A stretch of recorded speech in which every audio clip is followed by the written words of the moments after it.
Hello students, so let's move on to the next derivation. So this derivation is called electric field at an equatorial point of a dipole. So basically we saw electric field on an axial point of a dipole, wherein we had an electric dipole and we considered a point along the axis. Now we have to consider a point on the equatorial plane of a dipole. Now first we need to understand what is an equatorial plane. So basically equatorial plane is nothing but, for example, this is your electric dipole. There is one charge on this end of the pen and one charge on this end of the pen. You have to pass a perpendicular plane from the center of the dipole. So basically this is going to be your perpendicular plane. Okay, and you have to consider a point on this perpendicular plane. So right here maybe on top. Okay, which is at a distance, particular distance from this charge and particular distance from this charge. Okay, this is called as the equatorial point. That is the point on the plane which is passing perpendicular to through the center of the dipole. Okay, so let's draw the figure for this first. So let's draw an electric dipole. Let's consider this as minus q, this as plus q. Okay, let's consider that the distance between them is 2a. This is the electric dipole. Okay, let's consider this as the center. Let's say that this is point O. So this will become A, this will become A, half and a half. Okay, let's consider this is the plane, equatorial plane. So on this plane, let's consider a point over here maybe. Okay, let's consider a point over here. Let's say this point is P. This is our observation point. So let me join this line over here, point P, or maybe let's consider this is our point P. Okay, to be specific. So let's join. We need distance from point P to each of the charges. So let's join these lines over here. Okay, and let us consider that this distance point P, from point P to the center of the dipole is R.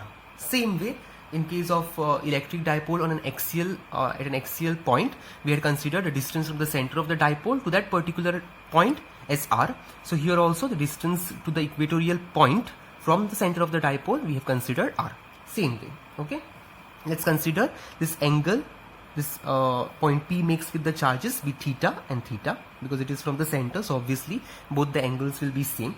Okay, so now basically what we need to find out is electric field at this point P due to minus q and due to plus q. Okay, so same way we have to go. We have to find out the electric field due to minus q individually, find out the electric field due to plus q individually, and then add them together.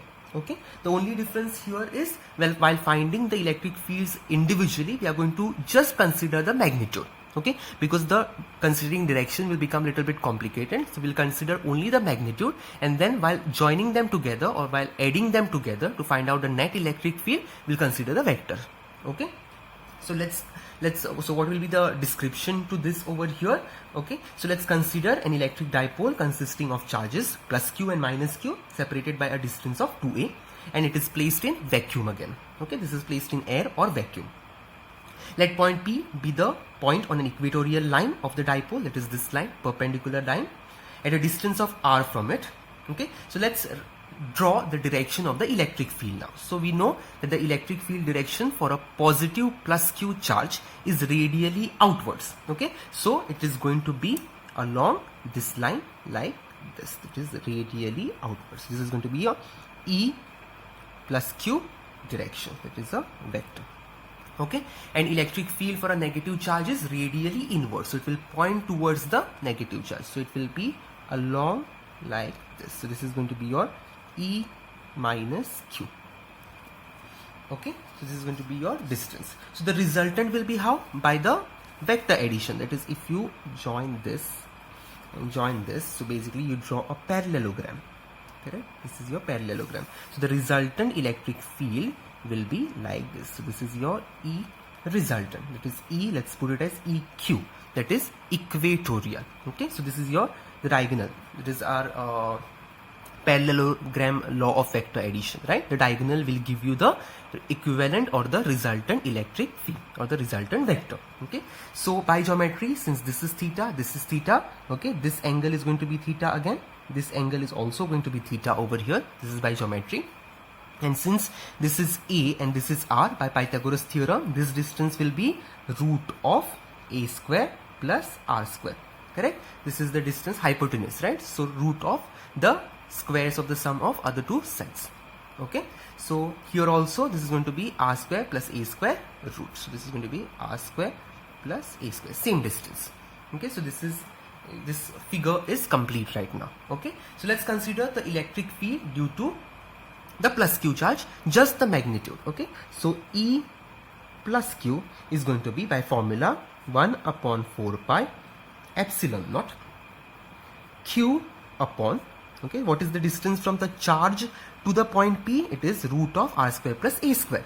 Okay, so basically in the formula we know it's distance square, correct? So root square will be the number itself, so it is going to be R square plus A square. I hope you understand this. Okay, otherwise I'll write over here, this is root square, correct? So it is going to be 1 upon 4 pi epsilon naught Q upon R square plus A square, because root square will be just the thing which is there inside the root. Okay, this is the electric field due to plus Q. Just for our reference, let us write down the direction. So what will be the direction if I call this point as A and call this point as B? The direction of E due to plus Q will be obviously along BP, right? So let's write down along BP, just for understanding. Okay, so this is the direction, it is radially outwards for a positive charge. Okay, let's write down the electric field at point P due to negative charge now. So that is E minus Q will be 1 upon 4 pi epsilon naught Q upon, again, R square plus A square, same way. Okay, root of R square plus A square, the whole square will be R square plus A square. And how it will be directed? It will be directed along PA, correct? It will be directed along P to A. Okay, here it was B to P, here it is P to A. So this is the direction, just the normal direction. Okay, so now if you see from here, you see that E plus Q and E minus Q magnitudes are same. If you see this and this, both are same, they are equal, correct? Now, so we can say E plus Q is equal to E minus Q. Okay, so now we cannot just add them with the magnitudes, we have to consider the directions, correct? So let's consider the directions. So this will become complicated here, so I'll draw over here. Okay, so I'll consider point P. Okay, so if you see, E plus Q is directed somewhere like this, E plus Q. Okay, and E minus Q is directed like this, it is E minus Q. Okay, so let's resolve the vectors now. Resolving the vectors, I hope everyone knows, everyone has studied, right? So this is basically our axis, so this is theta, this is also theta. So how do we resolve it? So this is going to be your E plus Q sine of theta. Okay, and this is going to be E plus Q cos of theta. Okay, the component which is adjacent to theta is taken as cos theta always. Okay, the other one will be sin theta. The one which is nearby to theta will be always cos theta component. Okay, similarly here, resolving this, this is going to be E minus Q sin theta, this is going to be E minus Q cos of theta, again which is adjacent to theta, it will be cos theta. Okay, so this is basically your resolving of the two vectors. So if you see now, we have said that E plus Q is equal to E minus Q. So this term is equal to this term. E plus Q and E minus Q are same. Sin theta, theta is also same, equal. So sin theta value will also be same. So basically this vertical components will directly cancel out each other. We are not going to consider this vertical components. Why? Because magnitude of E plus Q and magnitude of E minus Q are same, and also sin theta is equal to sin theta. So this entire term will be equal to this entire term. Correct? So they will cancel out each other. So the net electric field will be just because of this horizontal components here. Okay, so let's write down the net electric field formula. So the net electric field E equivalent or E equatorial, okay, is equal to, okay, let's write down in the vector form. Okay, let's write down in the vector form considering the electric dipole moment. So what will be the electric dipole moment direction? It's always from minus Q to plus Q. So this is your electric dipole moment. So let's write down. So it's going to be E equivalent is going to be E due to plus Q okay, plus E due to minus Q. This is in general, okay.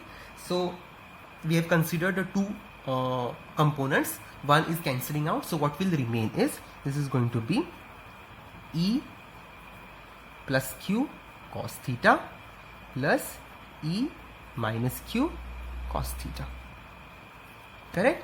And since we are equating it with the electric dipole moment vector, if you see here, electric dipole moment vector and E equivalent are in opposite direction, okay. So I'm going to put a negative sign over here. This is very important.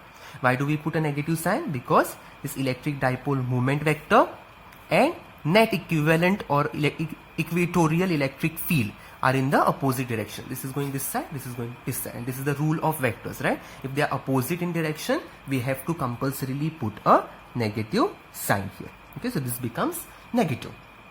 Again, E plus Q is equal to E minus Q, correct? And cos theta will again be same because theta is same. So I can simply write this as minus 2 times E minus Q cos theta into P cap, because E plus Q and E minus Q is same, okay. And cos theta is also same. So I can write it as twice. A plus A will be 2A, okay. Minus sign just to represent this, that E equivalent and P are in opposite direction, okay. So now let's start making substitutions, okay. So this is going to be minus 2.